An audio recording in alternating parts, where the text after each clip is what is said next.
Hey guys, you ever hear about Live for Love TV? I want you to like, share and subscribe. Check it out, it's a bomb.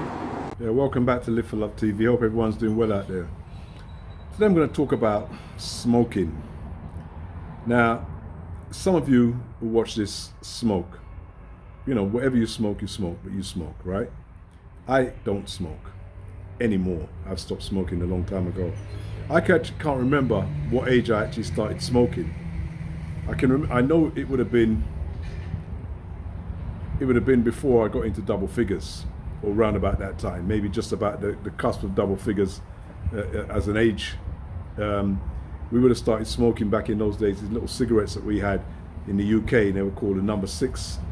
Then they had little embassies, if you remember. They had Benson Hedges. They had all these little cigarettes that people used to be able to get. And children, you know, they find ways of buying them, and then they share them with one another, you know, in their backyards or wherever. And I would have started smoking as a very young age. In the culture which I was, it was like everybody tried it, and I probably tried it at that age. Obviously, didn't like it, like most people say, coughed and didn't like it. Then tried it again some months later, and then tried it again. Then eventually, you become a smoker. I'd say by the time I was 15 to 16, I was a smoker. And I was a smoker for a very long time. I'm now close to 60, not too far away from 60. And I've stopped smoking for probably just over 20 odd years now, just 20 something years. I can't remember exactly. And one of the greatest things I've ever done, to be honest with you personally, was to actually stop smoking. Now, I wasn't an average smoker. I wasn't a passive smoker, as they say, a little not passive smoker, a now and again smoker. I got to the point where I smoked every day. I don't think I'd have to be sick not to be smoking. So anybody who grew up with me or knew me as a smoker, hardcore smoker. So when I think about it, you know, my background and where I've come from, I don't want to talk against smoking, because so many people still smoke, and they always say, you know, nothing's worse than an ex-smoker. You know, these ex-smokers, they just you know, make everybody feel like they're dirty and disgusting. I don't want to say that. What I do want to say is that for the many years that I smoked, if I smoked, I don't know, 16 to a little bit, if I smoked for 20 odd years, yeah, at least half of that time I wished I hadn't smoked, and that was while I was smoking. I wanted to stop for many, many years before I did stop. In fact, just like most people, I gave up smoking for a week here or a week here, or maybe even a month, and then went back. And it was hard. It was really hard.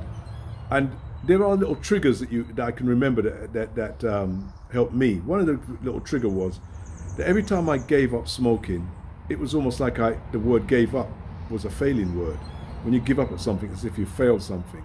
And I remember when I finally did stop smoking, I actually put in my brain that I'm going to stop smoking. And the first time I said to myself, I'm stopped smoking, and it actually triggered in my brain. You know, I never actually put anything to my mouth again.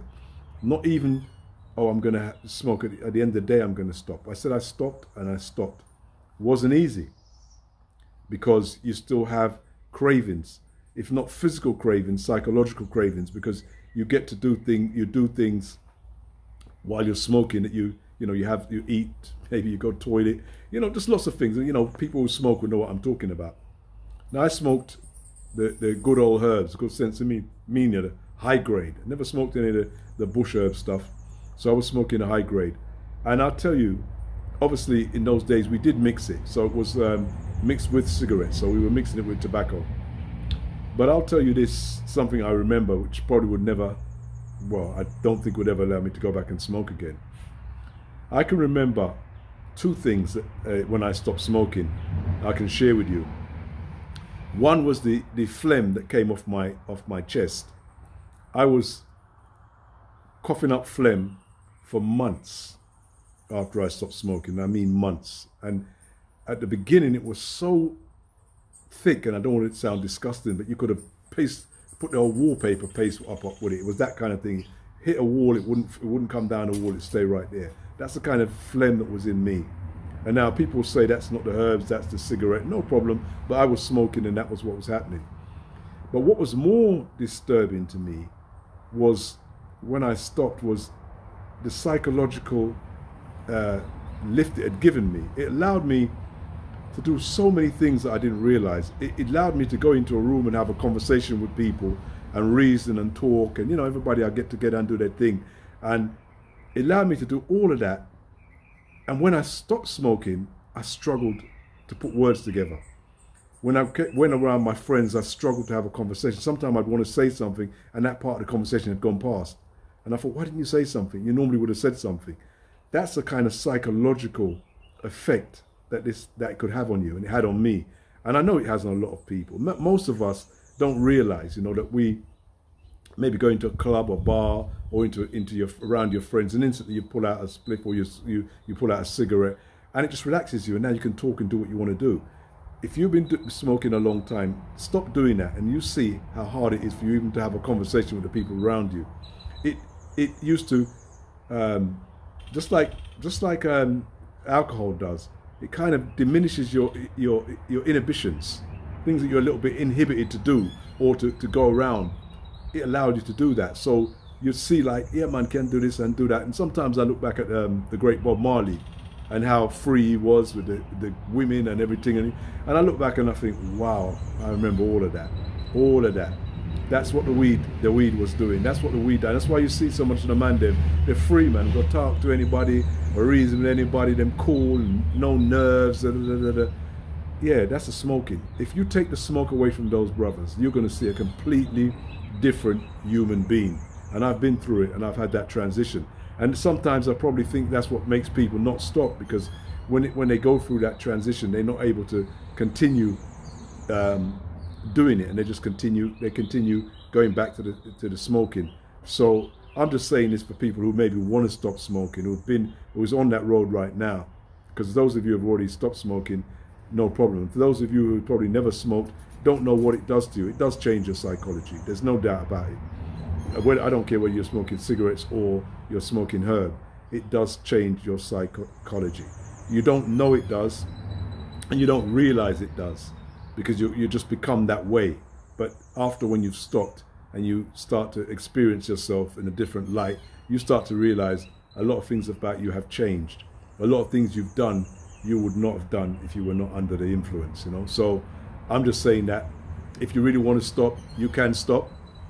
Expect changes, but I would say to you this, that though things are hard sometimes, all the changes that I've had since I stopped smoking have been beneficial to me. One of them was I started to have real money, and I was able to hold on to real money. I mean, I had money when I smoked, but you never seem to hold on to it. There's always something, you'll be doing this and doing that. I don't know why, but you just be spending money like it was going out of fashion. When I stopped smoking, I started to become more conscious of my financial circumstances. When I stopped smoking, I was able to do things that I know if I was smoking, I wouldn't be able to do. Such as leave one continent and go and live on another continent for more than a decade and a half. Could never have done that if I was still smoking. I wouldn't have had the mental fortitude to do that. I would have just been going around habit forming, doing the same thing. Once I'd conquered that, in fact, that was harder to stop smoking than moving from one continent to another and living. And since then, it seems like everything I do, even this YouTube stuff, because it's very foreign to me, this kind of social media stuff and blogging stuff. I'm not into all that. But even that, which I'm doing now, seems minor to me than the stop smoking, because I grew up on it. And this is why I say, when you conquer something like that, then it opens up so many doors that you can then do. You feel like a lot of the things you do are just simple, really easy. It's almost like you've been given an armor, a strength, and extra weapons now to be able to do anything you want to do in life. And that's one of the reasons why I say, if you're a hardcore smoker and you want to stop, you can stop. You're looking at someone who's stopped. I encourage you to stop if you want to stop. If you don't want to stop, then you keep going until thy kingdom come. No problem. It's your health and your body and your lungs. You do what you want to do with your body. I wouldn't tell you what to do. But if you do want to stop, and you want to comment to me, and you want any encouragement from me in any way, or if you want me to make more videos about more things that probably happened to me along the way while I was smoking, because smoking wasn't all bad. Obviously, you did a lot. You're growing up. You're doing a lot of things. You enjoy it. I mean, you know, to some degree, you know, you feel like you can do some things under the influence a lot better.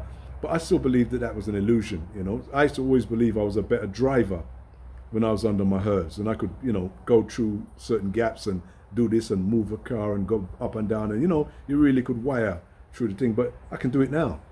I can do it now. So it's almost like an illusion. It's like the herb starts to make you think everything you do, you're doing better, you know, or any other smoking, or you're calm or you're cool. And what's the funny thing is, especially with the cigarette smoking, I'm sure this is true with all smoking, is that it starts off by calming your nerves, and then later on it ends up by making you 10 times more nervous than you would be if you never started. I can tell you that for a fact. That's how it works, because it starts off by calming your nerves. So you have a cigarette to calm your nerves, and you want to calm down after a hard day work or whatever. But the problem is, the gap between the smoking gets shorter and shorter, because your nerves now go back to what they were, and they're afraid. They're afraid more than they would have been if they'd ever smoked. So this is something that I'd like to share with those people. And like I said already, I'm encouraging you, if you want to stop, that you can stop. Don't try and give up. Don't try and reduce. If you want to stop, stop. And you will get the benefits. You will realize yourself from a different perspective, and you will be more powerful. Your friends may change. That's for sure. Absolutely. If you're a smoker and you're around smokers like I was, I mean, when I grew up, most of the time, if you're not smoking, they won't see it. We don't go around you. So of course your friends are going to change, because you're going to be around maybe different people. Doesn't mean I got rid of my friends. I used to still go around my friends who smoke, and I still would today. But you do change in certain ways, and so you don't necessarily gravitate to where the smoking is going on. So your friends may change, but there's nothing wrong with that. This is life. Things change. There's one thing you can be sure of, that things will change in life. So things change, and 99% of the time, believe me, they change for the better. At the time, because you don't like change, you may be dragging your feet, you think they're not changing, but they usually are changing for the better. But anyway, take care, look after yourself, have a great day. Live for Love TV.